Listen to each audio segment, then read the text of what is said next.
আসসালামু আলাইকুম রহমতুল্লাহ বারকাতুম। আজকে আমি বাংলাদেশ ইসলামী ছাত্র শিবির নিয়ে কিছু কথা বলবো। জামাত ইসলামী এবং ইসলামী ছাত্র শিবির এই সম্পর্কে একটু কথা বলবো। মূলত বাংলাদেশে ইসলামপন্থীরা তিনটি ভাগে বিভক্ত। একটা হলো যে ভেরি ট্র্যাডিশনাল, যে ওলামায়ে দেওবন্দ বা দারুল উলুম দেওবন্দ ভিত্তিক, এদেরকে ওলামায়ে দেওবন্দ বলে, বা এদের অন্য একটা নাম দারসে নিজামি বলা হতো। আবার অনেক আগে এদেরকে খারিজি বলা হতো। আমি জানি না কারা খারিজি বলতো। আমরা যখন ছোট ছিলাম তখন এদের খারিজি মাদ্রাসা বলতাম, আমরা শুনছি।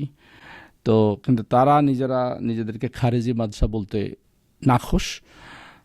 এটা অবশ্য কারণ এটা হতে পারে যে আমরা জানি ইসলামের রাসূলুল্লাহ সাল্লাল্লাহু আলাইহি ওয়াসাল্লামের পরে যে কয়েকটা গ্রুপ সেক্ট বেরিয়েছে, যেমন শিয়া, মুতাজিলা, খারেজি, রাফেজি।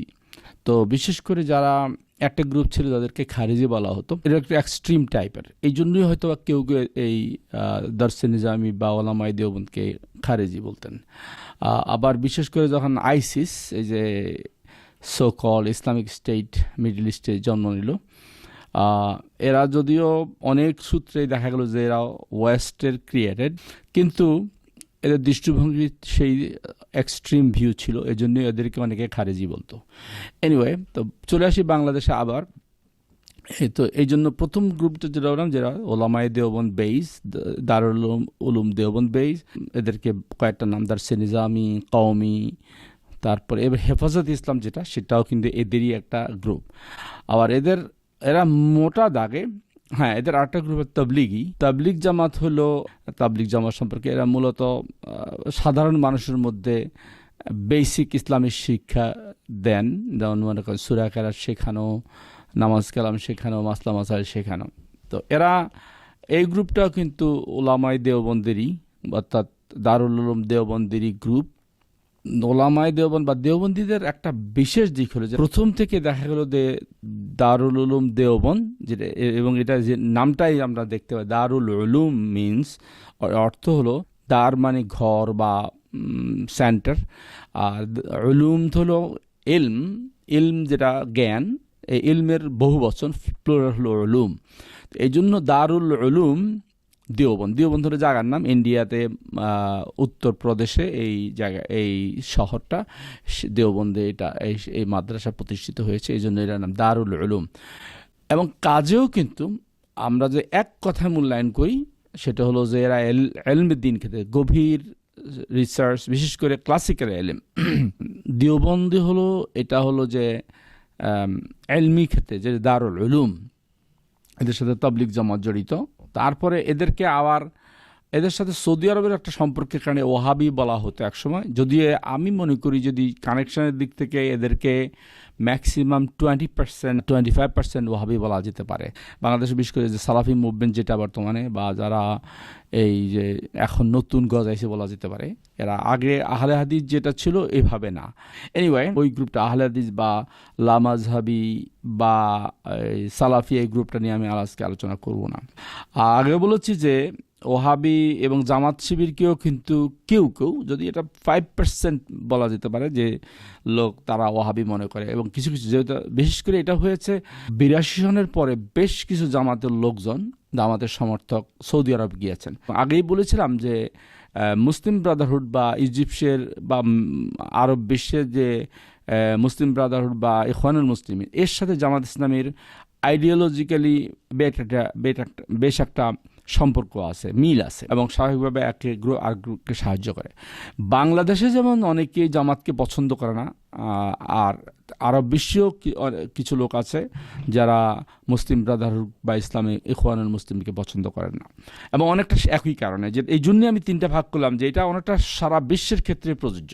আমি আরও পরে আলোচনা যদি এটা আনতে যাই, বিশেষ করে আমি দেখেছি ফিলিপিনেও একই অবস্থা। ফিলিপিনে দুইটা গ্রুপ আছে, মরো ইসলামিক লিবারেশন ফ্রন্ট আর মরো ন্যাশনাল লিবারেশন ফ্রন্ট। তাদেরকে মরো বলা হয়, MNLF, MILF। তো সুতরাং ওই যে আমি যেটা বললাম, এই দুইটা গ্রুপ কিন্তু সারা বিশ্বেই বিদ্যমান, বাংলাদেশেও আমরা দেখব কেউ কনজারভেটিভ, কেউ লিবারাল। তো এই জন্যই যারা একটা গ্রুপ যারা ইসলামী রাজনীতি বা ইসলামী সমাজ ব্যবস্থা বিশ্বাস করেন, সেটা হলো জামাত গ্রুপ। আর একটা হলো পীর মুরিদ, যারা পীর মাজার বা একেবারে সুফিবাদী, এবং এটারও আরও অনেক গভীর প্রকারভেদ আছে, সেটা পরে যখন আলোচনা আসবে আমরা যাব। আর আরেকটা হলো যে দেওবন্দি গ্রুপ। এখন শিবিরের ক্ষেত্রে প্রশ্ন আসতে পারে যে এই গ্রুপগুলোর মধ্যে মিল নেয় কেন, বা একটা অপর বিরোধিতা করে কেন। দেওবন্দিরা ইদানিং খুব কট্টরভাবে অন্যদের সমালোচনা শুরু করেছে। সেটা হলো যে এই যে বিশেষ করে অলিপুরি সাহেব, তার তো অনেক বক্তব্য খুব কঠোর বক্তব্য। আর তাছাড়া এই যে হেফাজত, যেটা জামাতকে কাফের বলা থেকে শুরু করে বা জামাতকে ভোট দেওয়া হারাম। সুতরাং আনফর্চুনেটলি, আমি আনফর্চুনেটলি বলছি এই জন্য যে হিস্ট্রিক্যালি দেখা যায় ওলামায়ে দেওবন্দ বা দেওবন্দি সিলসিলার লোকজন কিন্তু এভাবে গালিগালাজ বা অন্যকে কাফের ফতোয়া দেওয়া, অন্যকে কন্ডেম করার কালচার ছিল না। কারণ আমি যে এখনও পাকিস্তানের একজন খুব প্রখ্যাত আলেম আছে মাওলানা তারেক জামিল, আমি মনে করি যে দারুল উলুম দেওবন্দ অনুসারী মনে করেন, তারা মাওলানা তারেক জামিলকে ফলো করা উচিত। আর একটা গ্রুপ হলো পীর, যারা অন্যদেরকে কাফের বলে। এখন এখানে একটার সাথে একটা মিল নাই কেন, বা পরস্পর প্রবলেম কেন? আসলে ফিলোসফিক্যালি যেটাকে আকীদা বলা হয়, এবং আমি মনে করি এটা আসলে খুব অন্যায় এবং অবিচার। এই তলোয়ারটা, এই তীরটা বা এই গুলিটা শুধু জামাতের দিকে নিক্ষেপ করা। কারণ আকীদা, এই তিনটা গ্রুপের প্রত্যেকেই কিন্তু একজনে আকীদাকে সহ্য করতে পারে না। ওই যে যেটাকে আমি ইংলিশে বলতে পার্সপেক্টিভ, বা বাংলা আমরা দৃষ্টিভঙ্গি বলতে পারি, এবং ফিলসফি বলা যায়, দর্শন বলা যাবে, চিন্তা চেতনা বলা যেতে পারে। মানুষের মনস্তাত্ত্বিক ভাগ করা হয়েছে যে মানুষের মধ্যে কিছু মানুষ আছে ইন্ট্রোভেট, কিছু এক্সট্রোভেট। অর্থাৎ কিছু মানুষ আছে সামাজিক, তারা মানুষের সাথে কথা বলতে পছন্দ করে। এই বইটা ক্যারিয়ারের জন্য করা হয়েছে। অর্থাৎ আপনি যদি কথা বলতে পছন্দ করেন, তাহলে আপনার রাজনীতি করা উচিত, আপনি সাংবাদিক হওয়া উচিত। আপনি যদি চুপচাপ থাকতে পারেন, তাহলে আপনি কম্পিউটারে কাজ করা উচিত, বা ক্লার্ক চাকরি করা উচিত। এভাবে হিউম্যান ইন্ট্রোভেট, এক্সট্রোভেট। আবার আরেকটা হচ্ছে ফিলার এবং থিঙ্কার। অর্থাৎ কিছু লোক হৃদয় দিয়ে দেখে, আবেগ দিয়ে দেখে, আবার কিছু লোক খুব খুব যুক্তিবাদী, তারা ব্রেন দিয়ে দেখে। এটাকে ফিলার এবং থিঙ্কার বলে। মূল কথা হলো এখানে মানুষের মধ্যে পার্থক্য আছেই, থাকবেই। তেমনিভাবে যেমন কিছু লোক যারা সামাজিকতা বিশ্বাস করে, তারাই ইসলামের সমাজ ব্যবস্থা বিশ্বাস করে, তারাই ইসলামের রাজনীতি বিশ্বাস করে। তারা যেমন যারা ক্লাসিক্যাল এলম, আপনি যদি মনে করেন ওলামায়ে দেওবন্দি, তাদেরকে কখনোই পছন্দ করবে না। কারণ তারা মনে করে যে এরা অহেতুক সময় নষ্ট করতেছে। আবার এরাও মনে করতেছে যে এরা দুনিয়াদার। আসলে এটা মানুষের নেচার। তো সুতরাং আপনি যদি যারা রাজনীতি পছন্দ করে, তাদেরকে আপনি স্টপ করাতে পারবেন না। কারণ তাদের চিন্তাটাই হলো যে মানে সমাজ নিয়ে এবং মানুষ নিয়ে কাজ করা। আপনি আবার তার সুফিবাদীরা হলো যারা একেবারে সব নিরিবিলি থাকতে পছন্দ করে, একান্ত, যেটা আমি ইংলিশে ইন্ট্রোভার্ট টাইপ। যে এখন জামাতের বা শিবিরের এই সফলতার পিছনে কারণটা কি? কিছু গুণ, এটা আপনাকে বোধহয় ইভেন শেখার আছে। আপনি শিবির জামাতকে পছন্দ করেন কি করেন না, সেটা পরের বিষয়, সেটা ঠিক আছে, আপনি পছন্দ নাও করতে পারেন। কিন্তু কিছু জিনিস আছে শিবির বা জামাত ইসলামী শিক্ষা দিয়েছে। একটা হলো যে স্ট্রাকচার, সংগঠিত। তারা, আপনি দেখবেন জীবন তাদের মিটিংয়ে গেলে আপনারা দেখেন যে শফিকুর রহমান সাহেব শুধু হাত তুলেছেন, মিছিল দিচ্ছে, হাত তুলেছেন, ঠান্ডা হয়ে গেছে। আপনি দেখছেন যে তারেক রহমান সাহেব অনেকবার চিল্লেতে এবং গুপ্ত বইয়ে কর্মীদেরকে ইনসাল্ট করেছেন, কিন্তু তারপরও কর্মীরা শুনতেছে না। কিন্তু জামাত ইসলামে দেখা গেল যে আমির জামাত শফিক সাহেব শুধু হাত তুলেছেন, চুপ হয়ে যাবে সবাই। তার মানে শিবিরের সভাপতি শুধু হাত তুললে দেখবে যে চুপ হয়ে যাবে একবারে, এত তারা। এরপর তাদের মধ্যে আরেকটা জিনিস হলো দায়িত্বশীলতা। আমি আগেও একটা আলোচনায় বলেছি, এবং ইদানিং দেখতেছি বিএনপি কপি করা শুরু করছে। আমাদের সালাউদ্দিন সাহেব বলছে যে না, এটা পদ না, দায়িত্ব। আমি খুব খুশি হলাম, আল্লাহর কাছে দোয়া করি যে ওনারা যেন এই দায়িত্ববোধটা বোঝেন। এবং শিবিরের টপ টু বটম, শিবিরের মধ্যে আমাদের টপ টু বটম এই দায়িত্বশীলতাটাই। যে আপনি যে একটা চাকরি করেন, আপনি যখন এটা নিজের মনে করে কাজ করবেন, এই যখন আপনি নিজের মতো করে কাজ করবেন, তখনই এটা দায়িত্বশীলতা। একটা আপনার অফিসে একটা লাইট অফ করার দায়িত্ব আপনার না, কিন্তু আপনি খেয়াল করছেন যে এই লাইটটা এখানে হয়তো জ্বলতেছে, আমি অফ করে দিই। এখানে একটা পানি পড়তেছে, মনে করেন আপনি বন্ধ করে দিলেন, অথবা একটা ছোট কাগজ পড়ে আছে, আর এটা আপনার তোলার দায়িত্ব না, কিন্তু আপনার তুললেন। এটাকে বলে ওনারশিপ। আপনি তেমনিভাবে শিবিরের মধ্যে এই দায়িত্ব বোধটা শেখানো হয় যে অপরকে অগ্রাধিকার দিন। ইয়ের মধ্যে লেখা থাকতো আপনার টিসি ট্রেনিং ক্যাম্পের ইয়ের মধ্যে কোনায় কোনায় লেখা থাকে অপরকে অগ্রাধিকার দিন। এই যে ট্রাস্ট, এই জিনিসটা কিন্তু বিরাট ব্যাপার। দ্বিমত করতে পারেন বা শিবির জামাতের মধ্যে অনেক খারাপ জিনিস থাকতে পারে, এই যে আমি সেটা ডিপেন্ড করব, কিন্তু এই জিনিসগুলো শেখার আছে যে আপনি একজন লোককে ট্রাস্ট করতে পারেন। এইরা এই জন্যই এত কিছুর পরে দেখেন জামাতের এতগুলো নেতার ফাঁসি হলো, জামাতকে ম্যাসাকার করে দেওয়া হয়েছে, জামাত শিবিরকে। সমাজে শিবির করা অপরাধে কত ধরপাকড় হয়েছে, কোথাও বসে কথা বলতে পারেনি, কিন্তু তারপরে এই সংগঠনটি কীভাবে শুধু টিকে নাই, পাওয়ারফুল সংগঠন হিসেবে আসলো। কারণ এই যে স্ট্রাকচারটা, কয়েক ধরনের লোক জামাতকে বা শিবিরকে পছন্দ করে না। একটা হলো যারা এই যে মনে করেন যারা সুফিবাদী, তারা মনে করে যে এরা দুনিয়াদার, এরা মডার্ন, এটা আলট্রা মডার্ন, এরা লম্বা চুল রাখে, ছোট দাঁড়িয়ে রাখে, টুপি মাথায় দেয় না, ইত্যাদি ইত্যাদি। অপর দ্বারা যে গ্রুপটা জামাতকে পছন্দ করেন তারা হলো যারা ইসলামকে পছন্দ করেন না। যেমন মনে করেন নুরুল কবির সাহেব, তো স্বাভাবিকভাবে আমরা জানি যে জামাত বা শিবিরকে সহ্য করতে পারেন না, সবসময় উনি খুব জঘন্য কথা বলেন। তেমন জিল্লুর রহমান সাহেব, এই যে চ্যানেল আইয়ের, এবং আমরা জানি যে বামপন্থীরা খুব এডুকেটেড এবং অত্যন্ত তারা ওয়েল ট্রেন্ড। কিন্তু এখানে একটা জিনিস আমি আজকে বলে শেষ করবো, সেটা হলো যে যারা বামপন্থী, যারা সমাজতন্ত্রী, তারা যেন ওয়েল ট্রেন্ড, আবার শিবির জামাতও ওয়েল ট্রেন্ড, কিন্তু দুইটার মধ্যে একটা পার্থক্য আছে। এই পার্থক্যটাই হলো যে যারা বামপন্থী বা বাম আন্দোলন করেন তারা সব কিছু ম্যাটেরিয়ালি দেখেন, প্লাস মাইনাস 2-4 দেখেন, কিন্তু এখানে কোনো স্পিরিচুয়ালিটি স্থান নাই, স্পিরিচুয়ালিটির কোনো স্থানই নাই সেখানে। এবং স্বাভাবিকভাবে বামপন্থী বা সমাজতন্ত্র স্পিরিচুয়ালিটির বিরোধী, ধর্মের বিরুদ্ধে।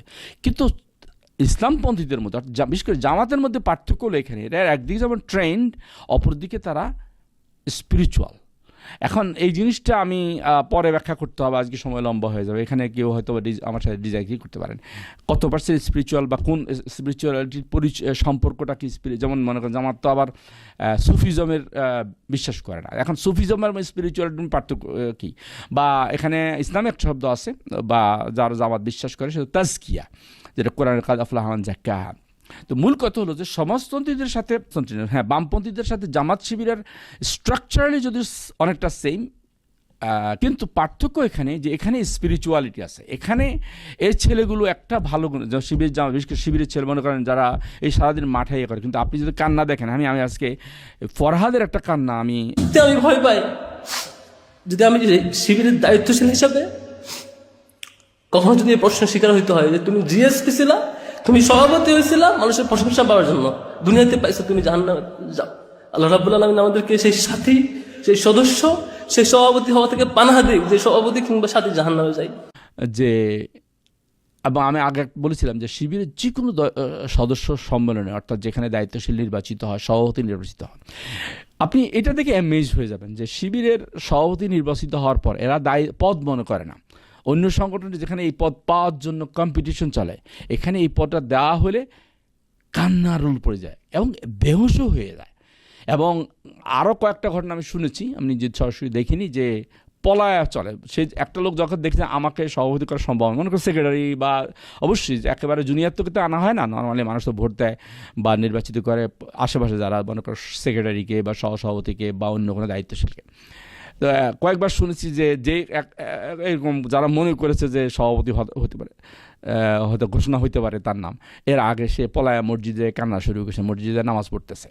তো এই যে দায়িত্ববোধ। তারপরে আমি সর্বশেষ কথা বলতে চাই যে আগেও বলেছি, শিবিরের কোথাও নেতা বলতে কোনো শব্দ নাই। আমি নিজে মানে শিবিরের কর্মপদ্ধতির মধ্যে গিয়েছি, মাত্র 2টা শব্দ পেয়েছি, 2বার নেতা শব্দ পেয়েছি, ওই যে আপনি সার্চ দিলে।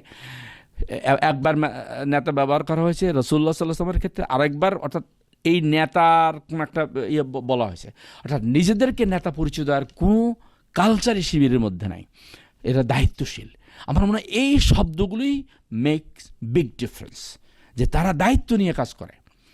তারপরে হলো জবাবদিহিতা। আগেও বলেছিলাম যে ইয়ের কথা, এহতেসাবের কথা, যে এখানে 2টা ধরনের এহতেসাব আছে। একটা হলো নিজে নিজে প্রতিদিন আপনি বসে আত্মসমালোচনা করবেন, এবং শিবিরের যা রিপোর্ট লাগে, এবার একটা কলাম আছে আত্মসমালোচনা, অর্থাৎ প্রতিদিন আপনি নিজের আত্মসমালোচনা করবেন যে আপনি কি কি কাজ করেছেন, কি কি ভালো করেছেন, কি কি খারাপ করেছেন, কি কি ভুল করেছেন।